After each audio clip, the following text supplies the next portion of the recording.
I'm not sure I'm standing up to. I'm Theresa Spry. I'm Theresa Spry, Senate candidate for District 35. And it's most difficult when we do this to put into such a short order the reason that you're doing this. Part of the reason that I do this is because I've been an activist and I'm an advocate the entirety of my life.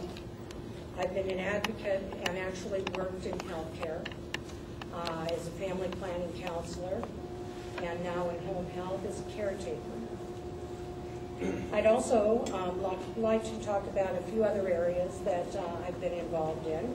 That is education, economics, small business, the environment.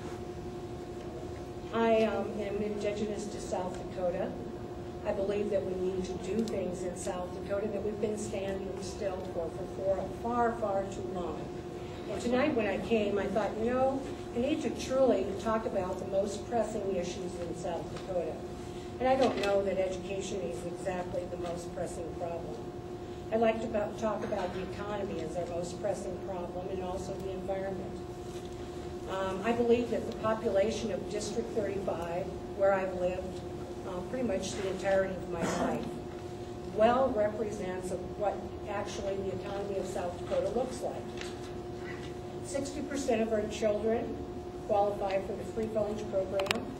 Young families and single parents struggle with working several jobs, inadequate daycare, a need for before and after school programs, truancy, growing domestic violence, incarceration, addiction, and a growing dropout rate, youth suicides, and far too many homeless people. I think that there are other things that affect our economy that we need to talk about in business. Our economy in District 35 is very fragile. The price of gas is something that majorly affects them because then you have to choose between whether you're going to put gas in your car to go to work or walk to work, and then who's going to pick up the kids. I think we have monumental struggles that aren't addressed, and that's why I am running for office. I'd like to see a balance in our state legislature. I'd like to hear a voice that I don't hear. I think that we need to set priorities with stabilizing our economy. I think that we lack standards and that we actually could go through our state government and make it far more efficient than it already is. I guess outside of that, I want the job as state senator, and I ask you for your vote. I know that we can make those changes, and I believe in South Dakota, and that we can do that right here in South Dakota. Thank you. Well, thank you for coming out tonight. And 2 minutes is hardly enough time to really get into any topic, but you know, and I hope Gordon doesn't mind me mentioning this. And Gordon and I had a conversation the other day on the phone, and we were talking about conservatives, and we were talking about liberalism, and just generally speaking. And I told Gordon something, I'm going to share it with you.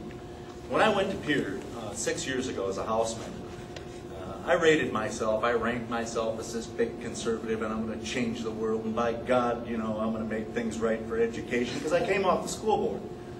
A very narrow-focused individual at that point. You get up in Pierre, and things change. And it's not that somebody's brainwashing you, or they lock you in a closet, and they expect you to do something different. It's just that your vision gets very large. It's no longer about your school district. It's about the people across the state of South Dakota that you have to represent, not just your district, but all the people. And, you know, what I told Gordon the other day was, I thought of myself as this big conservative. And as time goes on, you know, maybe I am, maybe I'm not. I still think I watch out for the people's money when I go to Pierre. And it's not always easy. It's not always easy to turn away the deaf folks when they need an extra dollar. It's not always easy to tell people at Black Hills Workshop that you don't have any additional state dollars for them because we've used it all up. So when you listen to these candidates and these legislators up here, understand that it's not all about promises. It's about what they're going to do when they get to Pierre, what some of their principles are when they get to Pierre. And I think that's what you need to base it on. We all have, I think, good responsibility. Our intentions are all fair and good, but just understand the individual and what they're trying to accomplish. I watch out for the tech schools, as many of you know, and I have for the past 5 years. They have been shortchanged, and part of the reason that they've been shortchanged is because we've spent money in other areas. We need to start to worry about the baby boomers that are retiring very soon, and we have no money to put towards those tech schools again this year.